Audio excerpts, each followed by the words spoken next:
Hello, beautiful gardeners. Today I'm going to talk about a topic that's really important to think about before you start your new bed, or a raised bed, or a garden bed in the ground, whatever it is. The topic is getting rid of all the existing vegetation. It's really important to do because if you don't do this, then you're going to have really pernicious weeds coming up. You're going to have grass coming up into your bed. It's going to be a pain in the butt. You want to make sure you get rid of all of it. So I'm going to talk about 3 simple ways to do this, and I'll make it really easy and pretty fun. So there's basically 3 main types of plants that you need to remove from the place where you're going to have your garden bed. The first type of plant is grass or turf. The second one is annual weeds. These only grow for one season and they tend to spread their seeds very vigorously. The third kind is perennial weeds, and perennial weeds come back year after year, so you need to make sure you remove the whole root structure so they don't show up in your garden next year. Most grass has very shallow roots, and you can just remove the top layer of turf. Make sure you mark out your bed using flags or hoses or whatever you have lying around so you know where you're going to dig. And then use a flat shovel like this one and slice through the grass starting at the edge of your bed. Cut through the turf with the shovel in sections so that you can lift it up.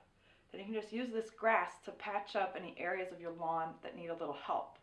Otherwise, you can shake off as much soil as possible and let it dry out and die in the sun and compost it if you don't need to patch up your grass. Next are the annual weeds. Here's an example called hairy bittercress. When it's touched, seeds explode in all directions.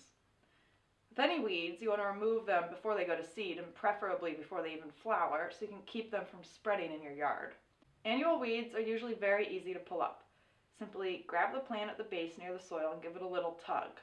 If that doesn't work, use a trowel to help loosen it up. If that is still difficult, you're probably dealing with a perennial weed, and I'll show you how to deal with those next. What we see here is a weed called yellow dock, or dock. And it's actually not native, it's from Asia, and it's a perennial, which means it comes back every year.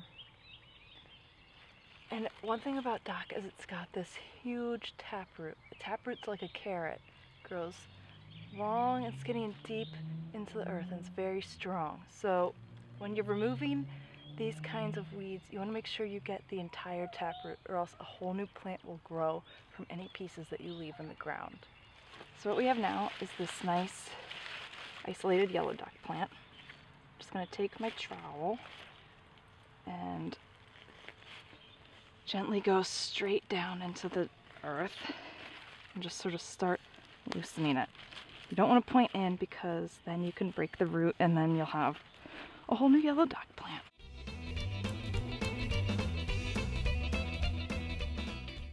We have 1, 2, 3 broken tips. So let's get back in there and find them. I can kind of see the holes where they came out of. So now I think I've found all of the roots. What I'm going to do, I'm going to just rip off these leaves and put them in the compost. They are nutrient rich. One thing these taproots are amazing for is digging deep in the earth where other plants can't grow and bringing up nutrients.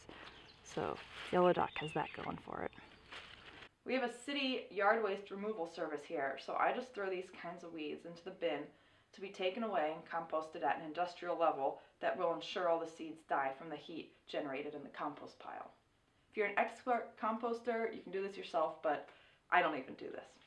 Finally, as a bonus, if you're too busy or tired or whatever to go clear plants from your new garden space, or if you have a lot of time and maybe it's fall or it's winter and you can't really garden yet, just put some cardboard over the space and let the plants weaken and die. I've done this all over my yard and it works really well for me. I'm going to be doing these 3 steps in my own garden this week, and I'll be back with an update on what's happening in my garden transformation, and I'll probably have some new tips for you. Thanks!